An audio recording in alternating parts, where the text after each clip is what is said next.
I've never done Zoom. I don't know how this works. I honestly, Never? I honestly don't. We use StreamYard for Film Threat. Uh, I see. First of all, Sung Kang, it's such an honor to meet you. Better luck tomorrow.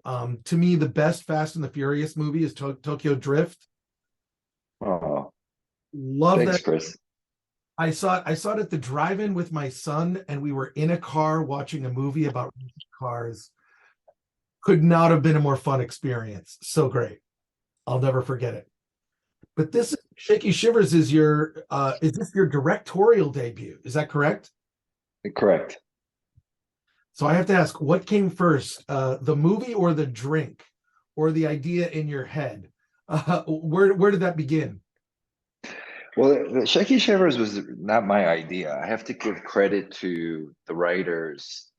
My longtime writing partner, Aaron Strongoni and Andy McAllister.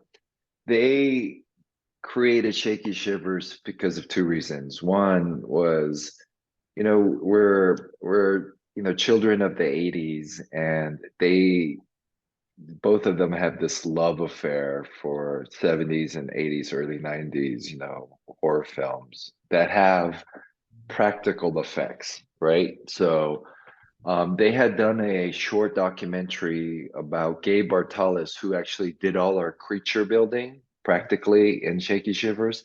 And they just fell in love, first of all, with his spirit, his passion for filmmaking, and his artistry. Essentially, these folks, are sculptors, and it's a dying art form that is being replaced by technology. And they wanted to celebrate this era of, their childhood, and celebrate this craftsmanship. And then second, um, Andy at that time had an 8 or 9 year old daughter, and he wanted to share his love affair for practical effects with her without scaring the bejesus out of her. So they came up with these two female, doofus characters that go on this like crazy, journey. But at the end of it, with the great lesson of being okay with who you are, being okay not being the prettiest and popular girl in town, as long as you have one partner in crime, hey man, you're not doing too bad in life, right? So I think with today's like social media pressures and stuff like the young folks go through, it was just, I think a great like theme. And it was something that I could use as a filmmaker as my North Star, and all three of us are children of, the 80s. And I was like, what, great opportunity to homage, to give like, this homage to people like Rick Baker from, films that we grew up loving and watching, like American Werewolf in London, stuff like that. So that's where Shaky Shivers came from. Well, I'm also a child of the 80s. I think you can tell I'm ready for Halloween. It's my favorite time of the year. But 80s horror is like a genre unto itself, and it's so great to see not just the love of 80s horror be celebrated, but also practical effects make a comeback. I think you see audiences being kind of turned off by maybe too many digital effects. Special effects used to be used to enhance a story and whatnot. Now I feel like digital effects are a crutch and maybe overused in big blockbusters today. But practical effects, I just want to hug the people making them. How much fun was it to do the practical effects for the film, and how much were you involved in the creature makeup designs, and just sort of the vision for the use and integration of all the practical effects? Well, it was just great having a mentor like Gabe Bartalos walk you through the history and the method behind the madness of, practical effect creature creation. We, his shop was, open to me at any time, and I wanted to make sure that we did not tread on familiar territory. We wanted to create creatures that you did not see in other films or TV shows. I mean, if for example, like our zombies, I said, It'd be nice not to have a zombie that you saw already on like Walking Dead. Like, it's like that's just so obvious. And it was great, Gabe being a filmmaker himself, he was like, let's take a drive out to the location you're thinking about shooting. So our location was at, a closed down Girl Scout camp because we were shooting during the height of the pandemic and it's in the woods, so there are all these pine trees and, all these twigs on the ground. And he's like, what if we use the environment to create, and give birth to these zombies that, that are in the film. So if you see our zombies, they have like, twigs coming out of their mouth. And I think it's something that you've never seen before. And, that, collaborating is something that just, I think excites any artist, right? So, especially for me to be able to, be mentored and collaborate and have these like in-depth rabbit hole conversations about monster building. I mean that's all the fun stuff. All the behind the scenes stuff is so fun, and having a partner in crime like Gabe, just and his enthusiasm. I don't know if you ever had the opportunity to meet him, but boy, that light behind his eyes just shines so brightly, and that passion for filmmaking and for what he does is so infectious. So, you know, you're only as good as the people around you. And, none of this stuff could have happened if I didn't have like people like Gabe on board. Well, I'll say I attend both Monster Palooza and Son of Monster Palooza here in Los Angeles. I'm fortunate enough to attend those events. And I can just tell you that makeup effects and fandom around it are alive and well. And the mentoring and passing down of the knowledge for that craft is, has fans from everywhere. And I did want to ask about the zombie design because I thought it was so unique, not to ruin anything in the film story wise, but that's a zombie I'd never quite seen before. And I'm so happy that you mentioned like just doing something, unique that you hadn't seen, say, in Walking Dead. So I need to compliment you on that. And then in terms of the other makeup effects and whatnot, can you talk about your input into that area? Well, yeah, for instance, let's say, not to give spoilers, but we have a werewolf transformation homage to Rick Baker's, werewolf in American Werewolf in London. Um, Unfortunately, we didn't have, the week or the weeks that they had to shoot that sequence. We had a few hours. And we were really, dependent not only on Gabe's, I guess, tutelage and his experience giving us like a pragmatic way to shoot that sequence without start getting lost, but we're also very dependent on Brooke Markham, the actress who played Lucy, her performance. She brought life to that transformation. I think without her, being able to like, give us that type of performance, that transformation would have been very hokey, because we didn't have much, and we had very little time.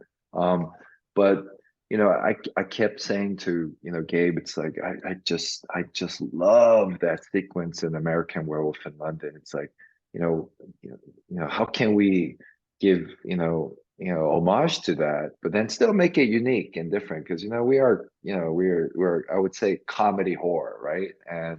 Um, and slowly he just started designing things, and it's like we had to pull back where it's like let's not make it too wolfy. Let's still like use Brooks like facial like characteristics and apply it to that, and still I wanted to make sure I kept the spirit of what the script was from Andy and Aaron, is that I didn't want to scare the bejesus out of the kids watching this film. It's like it still needed to kind of be endearing, like so constantly like using as a North Star like Gremlins or Goonies, like they're monsters and practical effects and that, or but they're not. I don't think as a kid I don't remember being scared like out of my feet, right? So um yeah, and then again, it's twofold. It's like, Gabe and having a master like that, being open to these conversations and always trying to do something new, right? And then underneath it, you can have a monster and it looks cool, but if the actor is not able to like, give life to it, it's just a bunch of like, prosthetics, right? So Well, I want to ask you because you work with Justin Lin. What have you learned from previous directors that you've worked with now coming into your directorial debut?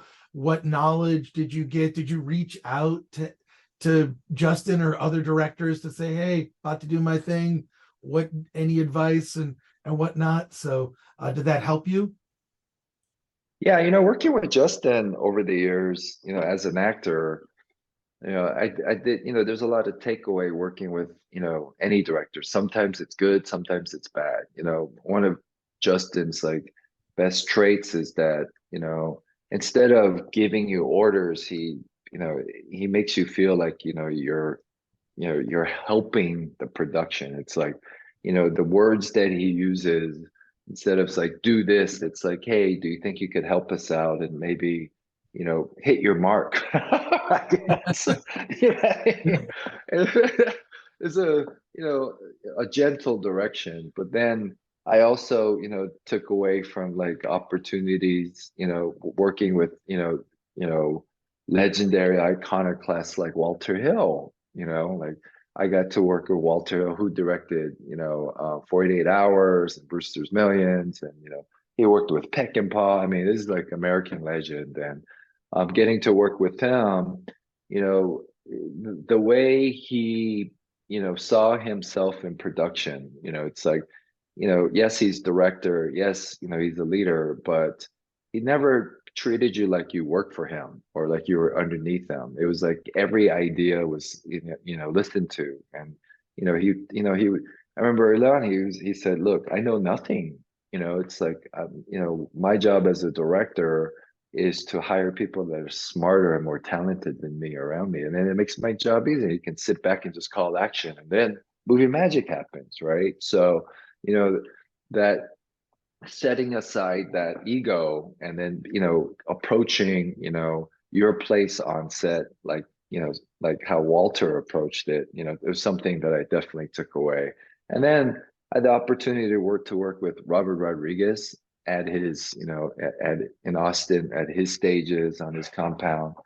And he was really, a special experience for me because any questions I had, like, I would go, "Hey, how did you shoot that scene?" Or "How much did that scene cost in, El Mariachi or Dust to Dawn?" He was an open book. He pulled out his computer, and all of a sudden he's like showing me, he's like, like shot by shot, this is how it did it. This is what time of day we shot it. This is how much it cost. And, he taught me the value of having like actors that are willing to, go for it instead of finding people, working with people that just want to run to their trailer and be on their cell phone all day. It's like, if you have somebody that is ready to go on the court and jump for the ball, it's like anything is possible. So he said, casting is so important. It's like, having names in your movie is great. And it's important for the business side of show business. But, if you can work with actors that are willing to be like down to just get dirty and just try and then trust you, it's like limitations and, and money and time. Like, it's like they don't get in your way because you're able to just keep trying, right? And those were the attributes I was looking for when we were casting. It's like, you know, casting was bringing up like names and stuff, and I was like, that's great, and I'm sure they're wonderful, but let's see, like when they're in the room in the casting room, what they're willing to do and like how they're willing to like contribute to the character opposed to just doing what's on the page, right? Like you really need the actors to make it their own, And I also learned from Christopher Nolan. I remember I was reading for him for, one of the Batman movies, and this is a lesson that I'll never forget. And and so I go in and I was prepared, but then I asked him, I said, "Hey, do you think that this character, has a like British Hong Kong, like, accent or dialect?" And before that, our conversation was great. You know, he was like really pleasant and stuff. And all of a sudden, his like, you know, whole demeanor changed. And he goes, "How would I know? That's your job." Right. And result is I did not get that job. Right. And from then on, I was like, what a great lesson. It hurt, but what a great lesson is that, sure, you know, you can lean on the director if you're completely lost in something, but I need to take ownership of this character. I need to, like, you know, that is my job. He's a director. He's not the actor. If he wasn't, you know, if he wanted to act the part, you know, he wouldn't be directing. He'd be acting in the movie as well, right? So it was a hard lesson to learn, Chris. You know. Well, that's a really good story. That's amazing. I want to ask about your two lead or co-lead actresses, the characters Lucy and Karen, played by Brooke Markham and Vyvy Nguyen. Like, so their chemistry is palpable. They're really good friends. Were they friends in real life, or did they become friends? Like, how did you recognize the chemistry, and did you get different actresses together? Did you cast them separately? Like, being an actor, that gives you a distinct advantage, knowing, what it's like to sit there, and try to get a role. So tell me about the casting process and how you got these two to work so well together. It was really challenging. I mean, finding the right, actor to be that character is like, it's almost like having like a perfectly tailored suit, you know. Yeah, many actors can pull the jacket off the rack and put it on, and and they can do it, but then when you find the actor that it or actresses that was born to play that role, it's like a tailored suit, right? And look, we had a casting director, and they presented a lot of names, and and brought a lot of people. But it also taught me, it was a great lesson as an actor to not take things so personally. Like, yeah, sure, I can play that role, but am I, you know, is the creator or the director, does he feel that thing, right? And it's hard to explain. I don't even know how to describe it. It's like you just know, like, okay, this is the person. And Brooke Markham was, the first, lockdown like casting element, because one of the producers had worked with her, in the past, and just spoke so highly of her, and read the script and said, "This is your Lucy," and you have to meet her. I met her. You see the light behind her eyes shining. It's just like as soon as you meet her, there is this endearing quality about her. She's comfortable in her skin, but she's vulnerable, and and she's trained. She's a full thespian, like trained at Lambda in the UK. I mean, this is like the real deal. And so I was like, okay, we have our Lucy. But then the Karen part, the character was very, very difficult. I mean, it came down to like, the last week before we were actually going to shoot to lock down Vyvy. And I kind of gave up. I was like, I really wanted, like, it would, I was like, hey, it'd be nice to have an Asian American, in person to play this role, or somebody, you know, you know, you know, to approach it in like, like open diversity casting. But then we just was like, hey, this is not working. And and I still subscribe to, it's like, yeah, I'm Asian American, but I'm not gonna just put Asian American people in the movie for the sake of that. That's not, I'm not trying to be that type of artist. Like, we gotta find the best, actor for the part. And we're like, no matter what, I couldn't, it just didn't work. We'd like do chemistry tests with, with Brooke, and it just wasn't working. And somehow the movie gods blessed us. Like, my friend came over for dinner, and I was telling him about like how difficult it was to find Karen. And he had done a short film at UCLA Film School as a thesis project. And he said, hey, I worked with this actress long ago, and I think she has that Karen quality that you're looking for. And I watched the short, and I was like, yeah, I guess, but let's see. And the test is really doing a chemistry test with Brooke. And instantly it felt like they grew up together. And that's something that you can't just like make up, right? It's like either they have it or they don't. And there was this like beautiful like respect for one another, and that feeling of like, yeah, they've had slumber parties together, they've hung out, slept over each other at their house, they've shared clothes, they've had their ups and downs, they fell in love together, fell out of love together, they had their crushes, they were there for each other at the worst and the best times of their life. And that's something that I don't think, the camera does not lie. It's either there or not. And they never met. They never knew each other until that chemistry read. And I would show people this, tape, and I go, hey, so, how long do you think they've known each other? It's like, oh, they've probably been friends long ago. I go, they just met. So that was the magic sauce, right? And then on set, I mean, when we got to location, they lived together, they're roommates, they came to set together, they ate together.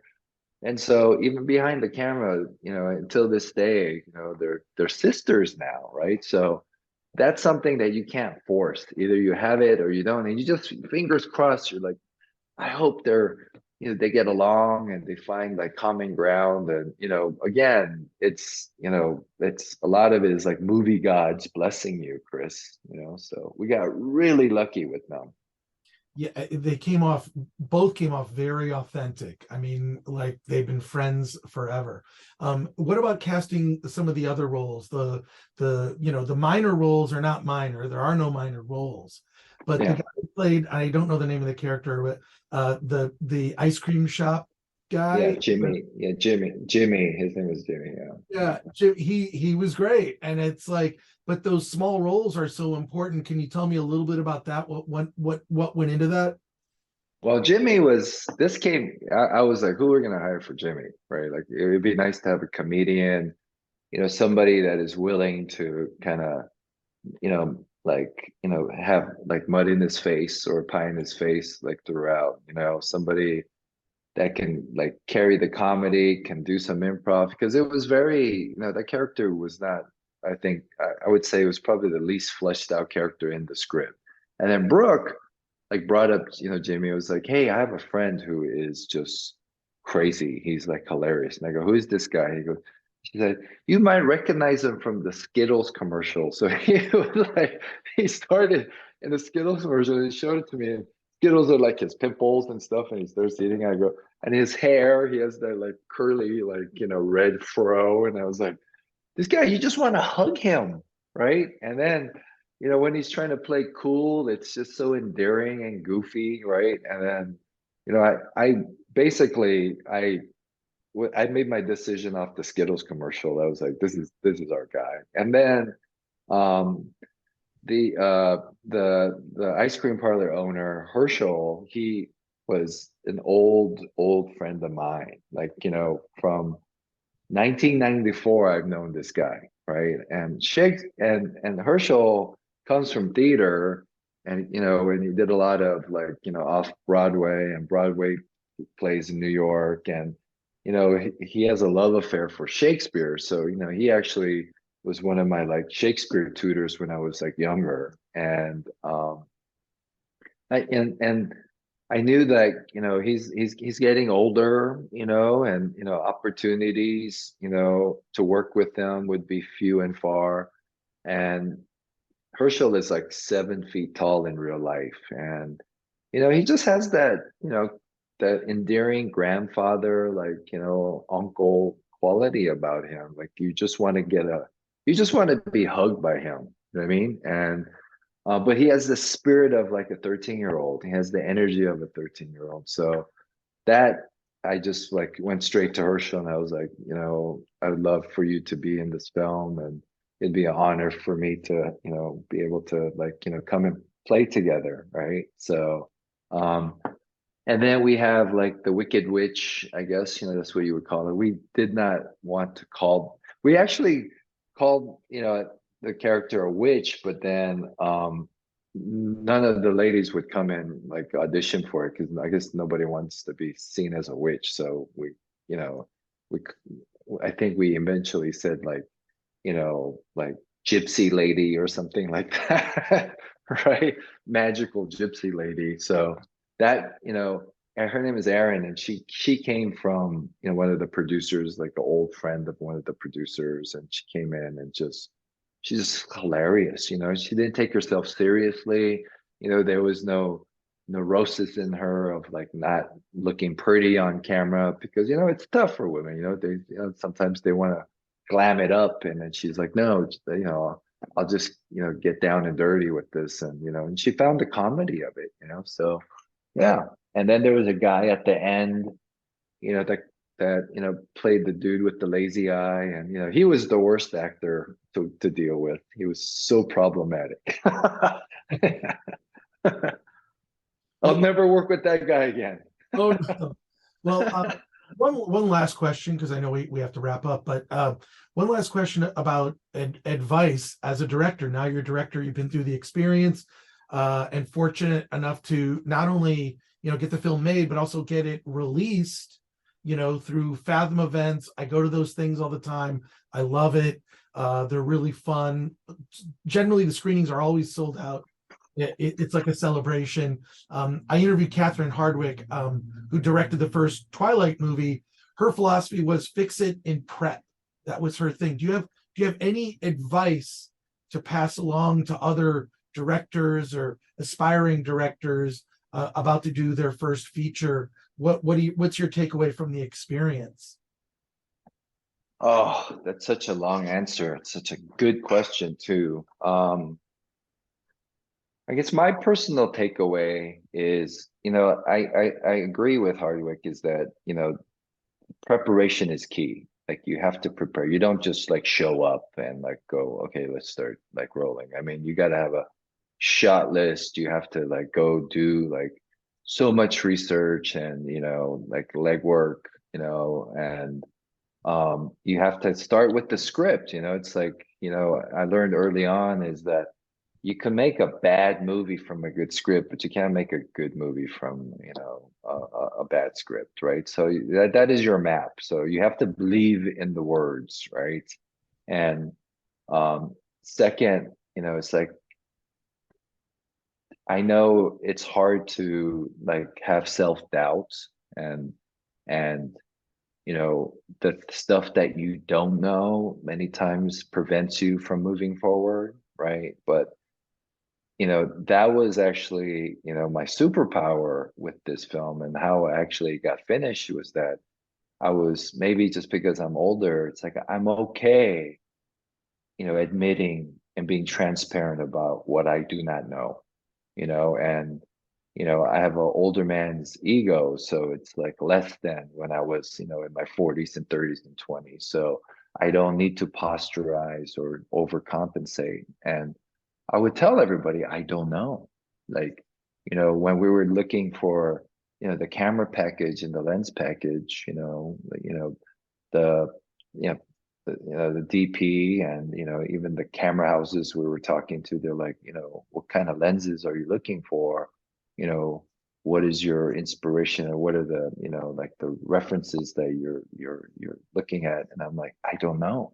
I go, but I'd like to learn. And so that's when the mentors come in. That's when these like amazing human beings like Dan Sasaki from Panavision comes in. It's like, you don't know, but do you want to know? And I'm like, please. And then he takes you through, his journey, and, and glass, and, and making lenses, and his passion for lenses. And so you get these mentors. So, every step of the way, I never pretended I knew something I didn't. And you look dumb the first time, but if you don't ask and you don't admit that you don't know, then you're just going to stay dumb, right? And all the way to post production, we've had, veterans, these like super well established people in our industry come on board purely because of that reason. Our sound um, mixer, Gary Bourgeois, who was part of like, he mixed for Janis Joplin. He worked on Chinatown. Um, and he worked on films that, were nominated and won Oscars. And I asked him, I said, Gary, we can't afford you. And I had no idea that you would like come onto this project. And he said, hey kid, the only reason I'm doing this is because when I asked you, like, what do you know about sound mixing? You said, I know nothing, but I'd like to learn.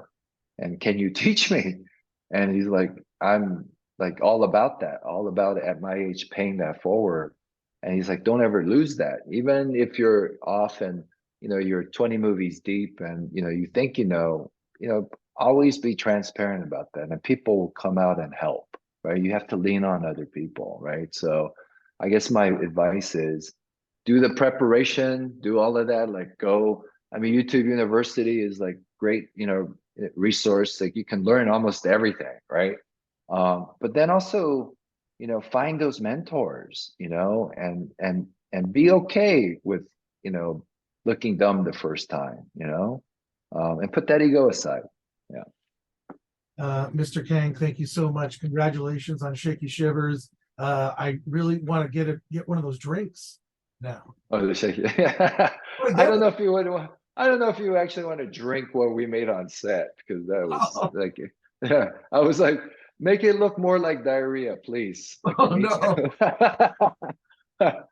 no. Thank you again. I really appreciate it.